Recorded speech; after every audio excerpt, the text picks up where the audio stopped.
Fala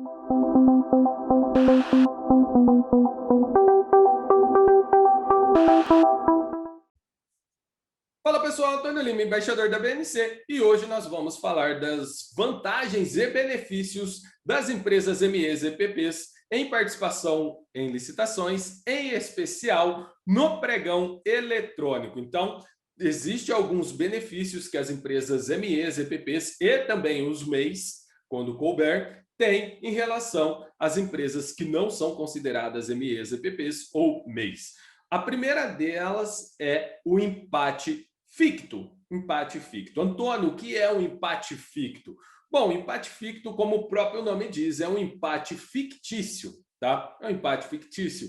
Então, como que se sucede o empate ficto? Imagina que você tem uma empresa que não é MEPP, nem MEI, e ela vence uma licitação, por exemplo, uma empresa SA, e ela vence por R$ 100.000, por exemplo, essa licitação. Se for uma licitação nas modalidades da 866, recapitulando, quais são as modalidades da 866?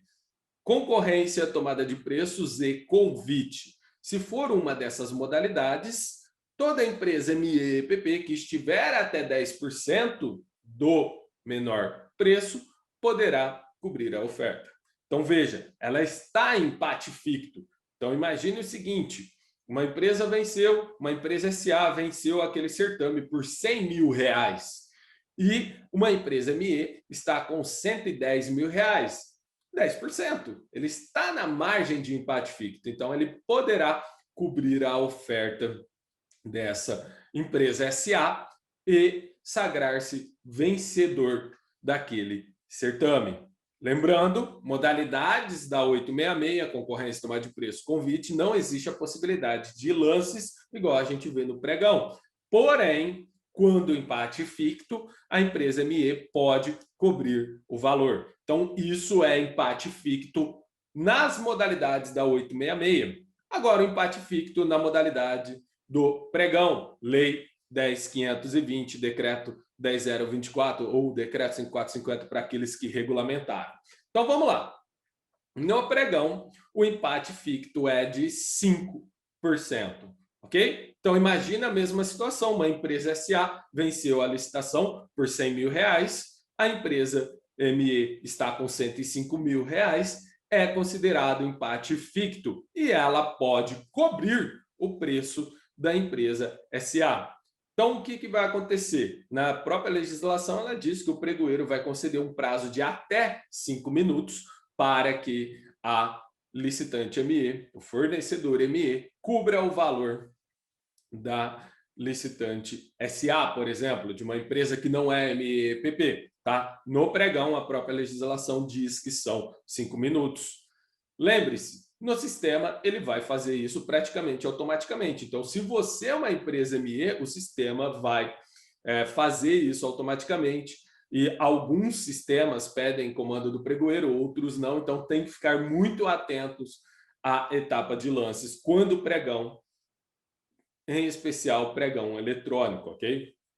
Lembrando, para usufruir do direito, você tem que se declarar MEPP, não cabe presunção. Tanto que todo edital diz que, se você for MEPP, você deve apresentar uma declaração de MEPP, ok? Então, lembre-se, empate ficto, modalidades da 866, 10%, empate ficto, pregão, 5%, 10.520 é a lei do pregão, ok? Então, esse é o primeiro benefício, empate ficto. O segundo benefício é a regularidade tardia. Regularidade tardia. O que é a regularidade tardia? A gente está falando lá na questão da habilitação. Nós estamos falando da questão da habilitação. E o que seria a regularidade tardia? A regularidade tardia para as empresas MEs e EPPs é quando elas apresentam restrição fiscal ou trabalhista, ela tem um prazo de 5 dias úteis, podendo ser prorrogado por igual período, para apresentar a sua regularidade. Lembrando, isso está lá na Lei 123, depois na Lei 147 e na Lei 155, todas elas fazem referência à ME. Lembrando, lá no próprio artigo 43 da Lei 155, ele fala que para usufruir do direito da regularidade tardia, ela deve apresentar toda a documentação. Está lá no artigo 43, dê uma olhadinha na Lei 155 de 2016, tá? Então, apresente a certidão, mesmo que esteja vencida, ok? Então, imagina, o que é regularidade fiscal? Regularidade fiscal, certidão federal, CND estadual, CND municipal, regularidade trabalhista, FGTS, a certidão, a CND trabalhista. Então, tudo isso enquadra. Antônio, falência em concordata, ela entra? Não. Falência em concordata não entra. Balanço, ele entra? Também não. Ele também não entra. Por quê? Porque isso é qualificação econômica financeira. E a legislação diz somente regularidade fiscal e trabalhista. Então, fique atento se você é ME, caso queira participar de uma licitação, porventura, a sua certidão está vencida ou você está com débito, ela está positiva, ok, insira no sistema, vá participar, faça a regularidade, você vai ter até 5 dias, podendo ser prorrogado por mais 5 dias para apresentar a sua regularidade.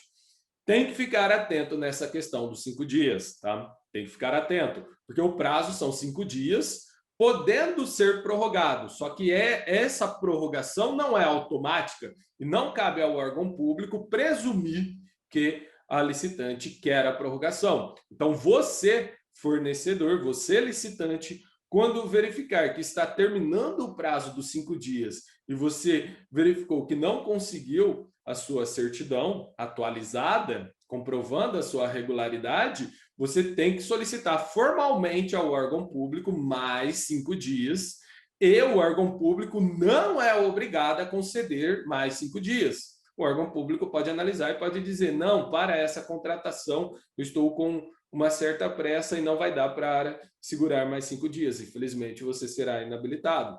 Por quê? Porque na própria legislação diz que poderá a conveniência do órgão público, tá? O que a gente vê muito acontecer é que os órgãos públicos acabam concedendo mais prazo, sim. Mas lembre-se, você tem que solicitar previamente, não pode esperar acabar o prazo, ok? Uma dica para quem for pregoeiro, quando você se deparar com essa situação, faça diligência na hora. Faça diligência na hora. Pode ser que ele anexou uma certidão vencida, porém ele já tem a certidão atualizada. Então vai lá, faça a diligência e já retire a certidão. Não tem problema nenhum você fazer isso. Porém, você deve constar em ata. Deve constar, a empresa Antônio Lima apresentou a certidão federal vencida, por se tratar de empresa MEPP, fazer jus à regularidade tardia, o prazo de até 5 dias para apresentar a certidão. O senhor pregoeiro fez diligência na hora e verificou a regularidade conforme a certidão tal. Sendo assim, não é necessário conceder o prazo e a empresa está habilitada. Ok, você já conseguiu resolver esse problema na hora.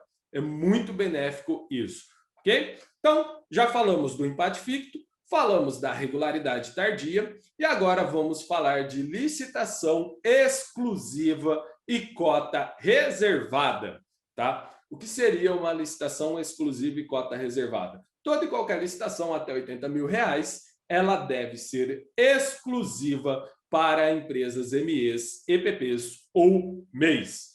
E em licitações ou itens com valor acima de R$80 mil, deve ser dado cota de preferência de até 25%. Usar um exemplo, você vai fazer uma licitação de veículos, tá? Uma licitação de veículos. Cada veículo custa R$50 mil e de repente você vai comprar um veículo.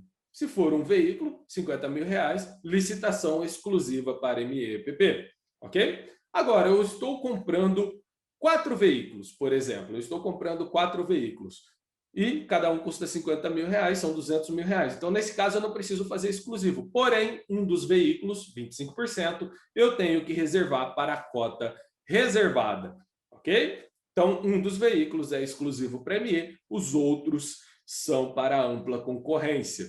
Ah, eu vou comprar 5 veículos. Ok, um veículo vai ser exclusivo para ME, os outros 4 para ampla concorrência. Pô, Antônio, mas aí não está dando 25%. Sim, não está dando 25%, a legislação diz até 25%. E não tem como você dividir, fazer uma fração em relação aos veículos. Lembrando que isso é válido para objetos de natureza divisível. Se o objeto não é divisível, não tem como fazer cota. Por exemplo, eu vou comprar eu estou licitando um determinado serviço que custa R$ 200.000. Ah, eu tenho que dividir? Não, porque ele não é de natureza divisível. Somente se for de natureza divisível, você vai fazer a cota para MEs e EPPs. Então, bem tranquilo, até 80 mil exclusivo para ME e EPP, acima de 80 mil tem que fazer cota reservada de até 25%, ok? É o que está na legislação. Então, já vimos empate ficto, regularidade tardia, licitação exclusiva ou preferencial para ME e EPP. Existe também em alguns casos, a licitação que traz benefício local e regional. Local e regional. Em alguns casos, eles pagam até 10% a mais para as empresas locais e regionais. Em outros casos, eles têm um super empate ficto para empresas locais e regionais. Lembrando que isso carece de regulamento e tem tribunais de contas que veem com bons olhos, outros tribunais de contas não veem com bons olhos isso, porém carece de estudo, carece de regulamentação específica. E aí, o que você achou dos benefícios das empresas MEs, EPPs e MEIs? Lembrando que a BNC sempre fomenta o desenvolvimento dos fornecedores, e se você quer ver mais conteúdos como esses, deixe aqui nos comentários que tipo de conteúdo você quer ver aqui. Se você gostou, deixa seu joinha, se inscreva no canal, compartilha com quem você acha que pode auxiliar. Siga a BNC nas redes sociais. Encontro você nos próximos conteúdos. Um grande abraço e até mais.